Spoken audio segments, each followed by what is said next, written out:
বিসমিল্লাহির রহমানির রহিম। সুপ্রিয় দর্শক, আমরা আজকে চলে আসছি আলামিন ভাইয়ার ঢেঁড়স চাষ দেখাতে আপনাদের। এখন গরমকাল, কিন্তু ভোরবেলা দেখছেন কুয়াশা, মনে হচ্ছে শীতকাল। আসলে না, শীতকাল না, এটা গরমকাল, কিন্তু শীতের মতো আবহাওয়া। সারা আকাশে কুয়াশা, ধোয়া ধোয়া ধোয়া মতো দেখা যাচ্ছে, ভিডিও আপনারা দেখছেন। আর এই সকালবেলায় আলামিন ভাইয়া জন নিয়ে তার জমির ঢেঁড়স তোলায় ব্যস্ত, এবং তারা দেখছেন প্রত্যেকটা মানে জনের হাতে রয়েছে একটা বালতি এবং হাতে রয়েছে হ্যান্ড গ্লোভস, যাতে করে ওই ঢেঁড়সটা গাছ থেকে ছেঁড়ার পরে কাঁটাটা তরতাজা থাকে, ভেঙে না যায়।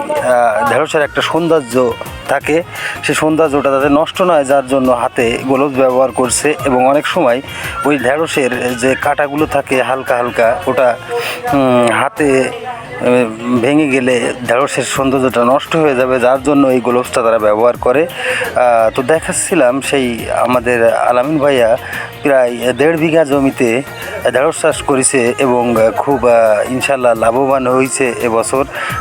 খুব ভালো হাইব্রিড জাতের ঢেঁড়স, খুব ভালো ফলন পাইছে।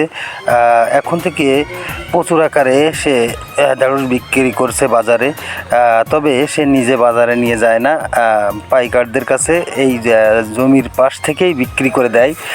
তো দেখুন বস্তার ভিতরে এই ঢেঁড়সগুলো ক্ষেত থেকে তোলার পরে এই 3 জন এবং সেই মানে মেন যে মালিক এই জমির আলামিন ভাইয়া এই বস্তা ভরে রাখছে। একটু পরে পাইকার আসবে, ইজি বাইক অথবা ভ্যান নিয়ে তাদেরকে দিয়ে দেবে। তো এই আসলে ঢেঁড়স চাষ একটি লাভজনক ব্যবসা। অল্প দিনের তরকারি হলেও প্রচুর টাকা লাভ করা সম্ভব, কিন্তু এইখানে প্রচুর খাটিছে আলামিন ভাইয়া। আমি আগে হয়তো ভিডিও দিছি, আপনারা দেখবেন আমার চ্যানেলে। তো সে প্রচুর কিষেন, মানে যেটা জোন বলে, নিয়ে কিষেন বা জোন নিয়ে এই ঢেঁড়স চাষ করছে। অনেক দিন এই জমিতে মাটি কোপানো, সার দেওয়া, বিষ প্রয়োগ করা, অনেক জন নিচে সেই জোনের টাকা বাদ দিয়েও সে প্রচুর টাকা ইনকাম করতে পারছে এই ঢেঁড়স ক্ষেত থেকে। তো ইনশাল্লাহ আমরা দেখাচ্ছিলাম এই যে আলামিন ভাইয়া, এই যে একদম এই যে ফার্স্টে আলামিন ভাইয়াকে দেখা যাচ্ছে হাতে গ্লোভস, ডান হাতে গ্লোভস, বাম হাতে বালতি, ডান হাত দিয়ে সেই গ্লোভসের হাত দিয়ে সুন্দর ঢেঁড়সগুলো তুলে বালতিতে রাখছে বাম হাতে। তো আসলে এই দৃশ্যটা দেখার মতো, এবং সে এবছর 2026 সালে ঢেঁড়স চাষে প্রচুর লাভবান। তো দেখাচ্ছিলাম এই জন্য আপনাদের এই ভিডিওটা, যেহেতু আমার বাড়ির পাশে ক্ষেত আলামিন ভাইয়ার ঢেঁড়স ক্ষেত, এই জন্য সকালবেলা আসছিলাম আমি ভিডিও করার উদ্দেশ্যেই। খুব সুন্দর হাইব্রিড ঢেঁড়স ধরেছে গাছগুলোই।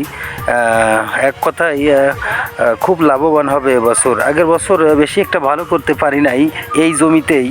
আগের বছরের অনেক ভিডিও আছে, আপনারা দেখতে পারেন আমার চ্যানেলে। এই জমিতেই পানি বেঁধে গিয়েছিল, বৃষ্টির পানি। এবছর বৃষ্টি কম ছিল, তবে আসলে বৃষ্টি না থাকার কারণে প্রচুর সেচ দিতে হয়েছে পানি। তেলের দাম প্রচুর, আপনারা জানেন, ডিজেলের দাম প্রচুর। মেশিন চালিয়ে পানি সেচ দিছে জমিতে।